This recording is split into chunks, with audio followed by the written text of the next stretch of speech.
Hello dear students, welcome to quick school notes. तो आज हम करने जा रहे हैं question number 3 of exercise 2.4 of chapter 2 polynomials class 9 का। ठीक है ना। तो क्वेश्चन नंबर 3 का जो पार्ट 1 है that is 9x² plus 6xy plus y²। अब इस टर्म को हमें फैक्टराइज करना है यूजिंग आइडेंटिटीज। ठीक है, देखिए फैक्टराइजेशन में आपको आइडेंटिटीज यूज करनी पड़ती है, लेकिन इसमें हमें कौन सी आइडेंटिटी नजर आ रही है ना। आइडेंटिटीज में आपको कुछ ब्रैकेट के फॉर्म में होना चाहिए, यहाँ तो कोई ब्रैकेट के फॉर्म में नहीं दिख रहा है, तो हमें किसी ना किसी तरह से इसको मैनिपुलेट करना है। तो पूरा दिमाग लगाइए कि क्या आपको दिख रहा है। देखिए y² सिंपल है, कुछ नहीं हो सकता। 9x का स्क्वायर है तो 9 जो है x का तो स्क्वायर बना हुआ है बट 9 अकेला है, तो 9 को हम लिख सकते हैं क्या 3 का स्क्वायर। तो 3 का स्क्वायर और x का स्क्वायर, तो हम इसको लिखेंगे 3x का होल स्क्वायर। ठीक है ना। अब 3x का होल स्क्वायर है और यहां पर है आपका y²। तो अगर मैं इसको a² प्लस b² के टर्म्स में देखूं तो हमने क्या पढ़ा था, a plus b whole square पढ़ा था। a plus b whole square क्या होता था, a² plus 2ab plus b²। तो 2ab बन रहा है क्या इससे, ये देखिए पहले। तो अगर मैं इसको a² और b² लूं तो a है मेरा 3x और b है मेरा y, है ना। तो 2ab क्या बनेगा, पहले ये मुझे सॉल्व करके सेपरेटली देखना पड़ेगा। अगर यही चीज बन रही है इसका मतलब है we are going on the right path. तो 2ab में मतलब 2 इंटू 3x इंटू y।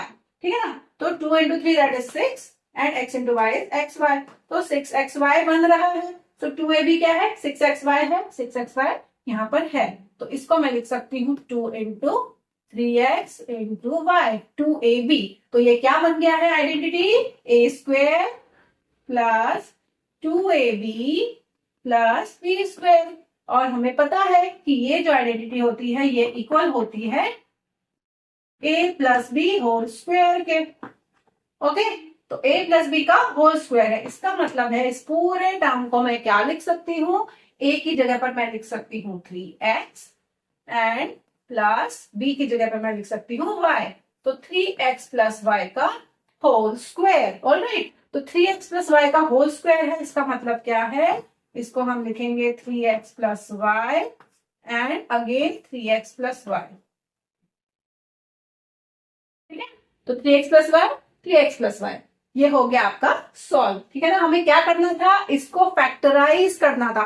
तो फैक्टराइजेशन का मतलब क्या होता है, उसके फैक्टर्स बनाना, उसके ब्रैकेट के फॉर्म में टर्म्स में उसको सेपरेट कर देना। तो इसको ब्रैकेट के फॉर्म में करने के लिए हमने इस तरह से सॉल्व करा और हमें देखिए दो ब्रैकेट टर्म्स मिल गए हैं, 3x plus Y 3x plus Y.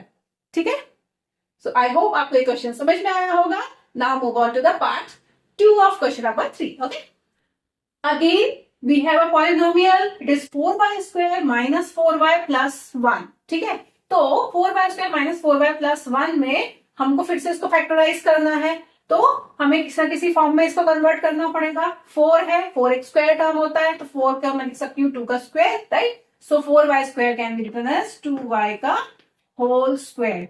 Okay, and plus 1 का स्क्वायर। देखिए पहले आपको एंड टर्म्स को सॉल्व करना है, बीच वाला बाद में अपने आप बनेगा। तो a² और b² तो मुझे मिल गया, क्योंकि नेगेटिव टर्म है यहाँ पर माइनस लगेगा, तो हमें a² minus 2ab plus b² वाला चीज नजर आ रही है। तो अभी पहले से चेक करते हैं। a इज क्या है आपका 2y, b जो है वो है 1।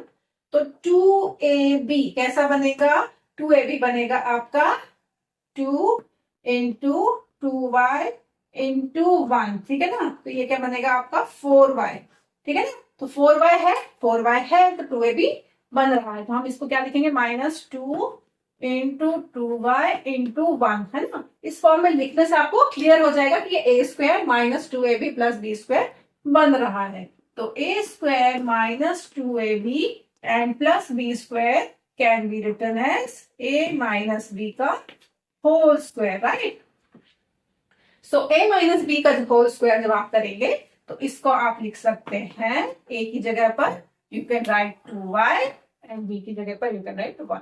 सो 2y माइनस 1 का होल स्क्वायर, 2y माइनस 1 का होल स्क्वायर को जब आप सॉल्व करेंगे तो 2y minus 1 and 2y minus 1,